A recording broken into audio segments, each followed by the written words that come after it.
Under 19 ಮಹಿಳಾ T20 ವಿಶ್ವಕಪ್ ಗೆದ್ದ ಭಾರತ ತಂಡಕ್ಕೆ ಬಿಸಿಸಿಐ 5 ಕೋಟಿ ರೂಪಾಯಿ ಬಹುಮಾನ ಮೊತ್ತವನ್ನು ಘೋಷಿಸಿದೆ. ಕೋಲಾಲಪುರದ ಬೇಯು ಮಾಸ್ ಓವಲ್ ಮೈದಾನದಲ್ಲಿ ನಡೆದಂತ ಅಂಡರ್ 19 ಮಹಿಳಾ ಟಿ20 ವಿಶ್ವಕಪ್ ಫೈನಲ್ ಪಂದ್ಯದಲ್ಲಿ ಭಾರತ ತಂಡವು ಸೌತ್ ಆಫ್ರಿಕಾ ತಂಡವನ್ನ ಮಣಿಸಿ 2ನೇ ಬಾರಿ ವಿಶ್ವ ಕಿರೀಟವನ್ನ ಮುಡಿಗೇರಿಸಿಕೊಂಡಿದೆ.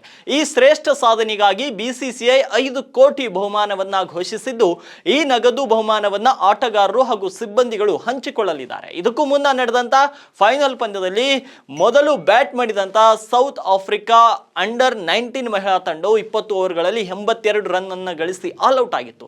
ಟೀಮ್ ಇಂಡಿಯಾದ ಪರ ಪರುಣಿಕಾ ಸಿಸೋಡಿಯಾ, ಆಯುಷಿ ಶುಕ್ಲಾ, ವೈಷ್ಣವಿ ಶರ್ಮಾ ತಲಾ 2 ವಿಕೆಟ್ ಕಬಳಿಸಿದ್ರೆ ಗೊಂಗಡಿ ತ್ರಿಷಾ 3 ವಿಕೆಟ್ ಅನ್ನ ಪಡೆದು ಮಿಂಚಿದ್ರು. ಇನ್ನು 83 ರನ್ಗಳ ಸುಲಭ ಗುರಿ ಬೆನ್ನತ್ತಿದಂತ ಟೀಮ್ ಇಂಡಿಯಾ ಪರ ಗೊಂಗಟಿ ತ್ರಿಷಾ 33 ಎಸೆತಗಳಲ್ಲಿ ಅಜೇಯ 44 ರನ್ ಬಾರಿಸಿದ್ರೆ ಸಾನಿಕಾ ಚಲ್ಕೆ ಅಜೇಯ 26 ರನ್ ಅನ್ನ ಚಚ್ಚಿದ್ರು. ಈ ಮೂಲಕ ಭಾರತ ತಂಡವು 11.2 ಓವರ್ಗಳಲ್ಲಿ 84 ರನ್ ಅನ್ನ ಬಾರಿಸಿ 9 ವಿಕೆಟ್ಗಳ ಭರ್ಜರಿ ಜಯ ಸಾಧಿಸಿತು.